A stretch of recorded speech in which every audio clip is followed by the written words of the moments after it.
how could this iconic logo morph into this one? Or this one?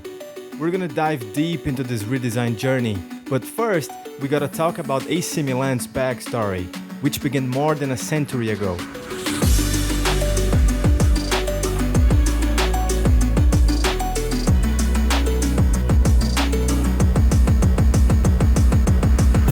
Established way back in 1899, AC Milan stands as one of the most iconic clubs still in activity. They call themselves Rossoneri, which means the reds and blacks in Italian. Probably the most famous club that use those colors, and they are also called Diavolo, which means devil. So you see, definitely good guys. Okay, but why red and black in the first place? And why is it called Milan and not Milano? It's an Italian city first of all, right? Let me tell you this story. It all started not only as a football club, but a cricket club as well, founded by an Englishman, Sir Herbert Kilpin. He chose the colors himself. No big deal at all, not even a reason, just personal taste. Well, no. Sir Herbert chose red to symbolize fire and black to invoke fear. That dude was mad. I mean, he envisioned Milan not only to be a team, but to be a horde of devils, set to terrify opponents. He wanted to annihilate the opponent team and make them shit their pants. Get it now? Why they kept their name as Milan? In English? If we take a look back to the old logos of the club, we're gonna see not only red and black stripes, but that red colored cross with a white background. That is the coat of arms from the city of Milan, which the club actually used on their jersey for some occasions. AC Milan was home for amazing players like Paolo Maldini,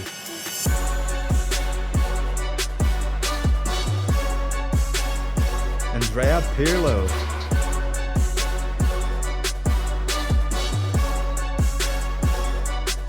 Andriy Shevchenko,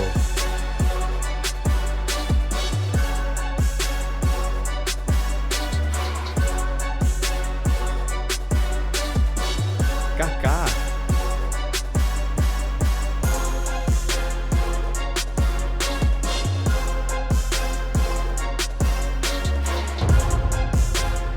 Zlatan Ibrahimovic,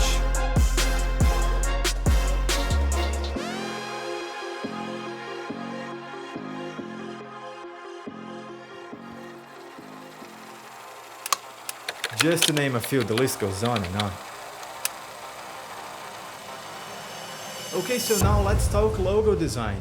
Why a new logo in the first place? I think it's time to give it a modern twist without losing that Milan vibe. Juventus and Inter Milan did a redesign in recent years, and I think they both nailed it.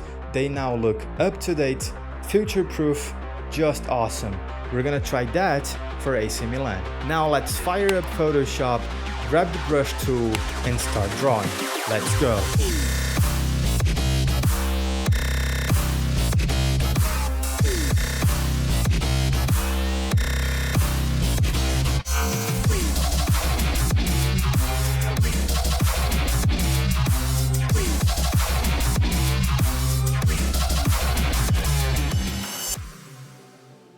I started by heading over to Milan's website to grab the original logo to bring it over to Photoshop with me. This is a redesign, so it's important to know where the brand stands right now. That's our starting point, and I want to keep my eye on that as a reference. The original logo has this division right in the middle of it, where we can see vertical stripes to the left and the cross to the right. That's the heart of this logo, and I would love keeping these elements. At the beginning of a project like this, it's crucial to set a clear goal. Are we going to keep it as close as possible to the current logo? Are we going to maybe do a throwback to older versions of the brand? We have to get that clear in our head. I've decided to go down a minimalistic/futuristic path for this redesign, which is really challenging considering we are dealing with such a classic and established brand. If we go too far down this path, it might cause friction with the audience, potentially a loud and negative reaction from the fans, and we don't want that. Our aim is to update the brand while still keeping it recognizable to everyone. That's the plan, that's our goal. Even though I wanted to go for this futuristic look, I still wanted to keep that original oval shape because it has been used on and off since the 1920s. But as you can already see, my first sketches didn't go well and I've already gone crazy with some concepts. You will see terrible ideas here, okay? This is all part of the process and it's really fun because what we are doing here is we're throwing everything on the screen. Every little bits and pieces of ideas, the simple ones, the crazy ones, the ones that inside of your head people would love them, and even those that just pass through your mind fast like a bullet, we have to sketch them all. By the way, I'm using one of these things to draw on my computer, but if you don't have access to one, good old pencil and paper will do the work. Why do we do this? Well, it's all about seeing the possibilities and analyzing things on a bigger picture. You would be surprised at how many ideas that you thought would have been awesome end up being huge disappointments, and how many quote-unquote bad ideas are just waiting to hatch into something cool. Because we are not just drawing, we are playing with shapes and constantly coming up with fresh ideas. We are actively seeing new forms in front of our eyes that leads us to one more idea, and then to another one, and so on. That's why I ended up having a way more dramatic, minimalistic, modern kind of thing happening here, as you can see. As you probably noticed by now, I'm not using any colors, and the reason for that is that I'm forcing my brain to focus only on the shapes and on the silhouette. It's also good to flip the canvas and add an invert adjustment layer to switch the black and white values every now and then. This helps a lot with the perception of shapes and negative spaces. Speaking of silhouettes, silhouettes are not only important when you see the logo over distance, they actually wield a superpower, and that power is recognition. So if I show you this silhouette, I'm pretty sure you're thinking about Al Nasser, right? No. So now that we have a lot of ideas ready, let's just clean up this document and organize these ideas to prepare ourselves for the next step, which will be building these logos with vector shapes. But hey, let's go back to the team real quick. Speaking about their current squad, they now have a star from Portugal, Rafael. And you know what truly stands out about this guy? It ain't about his impressive skills or how fast he is, but his iconic smile. Dude could be being butchered, but he will still smile. AC Milan have won 49 trophies to this day, the most notable ones being 19 Scudetti, 1 FIFA Club World Cup, and 7 Champions League titles. Gotta respect that. That makes Milan the second team that has won the most in this competition. Alright, time to bring these logos to life. We're gonna launch Adobe Illustrator and create a basic file. I'm gonna use 2000 by 2000 pixels for the artboard and add a square with that exact same dimension. Then I'm gonna go to this thing here called Split into Grid, which will allow me to, you guessed it, create a grid. I will also make another layer and create 2 dividing lines right in the center of our grid, so that I can easily check the symmetry of the logo as I go. Now, time to bring those sketches to keep them in our sight, so we can build these ideas in vector and always check our references.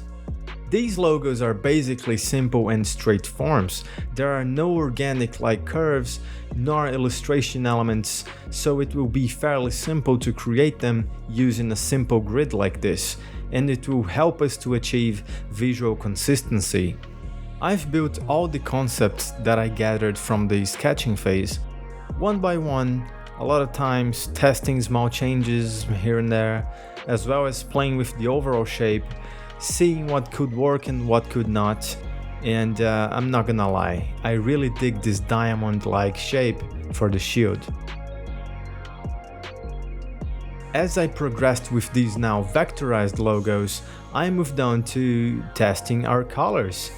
And well, here is where I accidentally created some atrocities that I'm not even going to show you. And after lots and lots of experimentation, let me present to you my final concepts.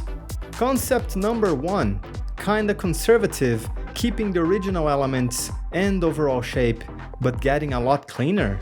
Concept number 2, I don't even know what to say, I thought it looked kinda cool.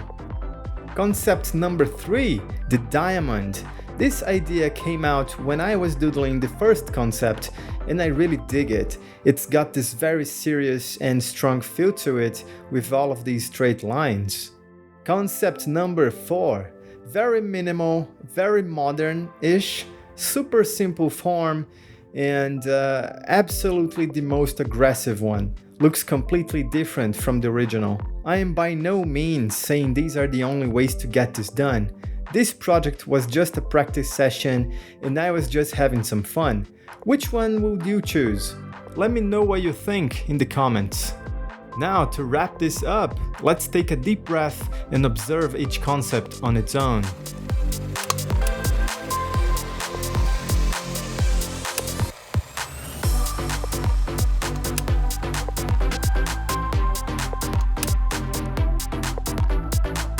Hopefully you enjoyed watching this video as I enjoyed making it.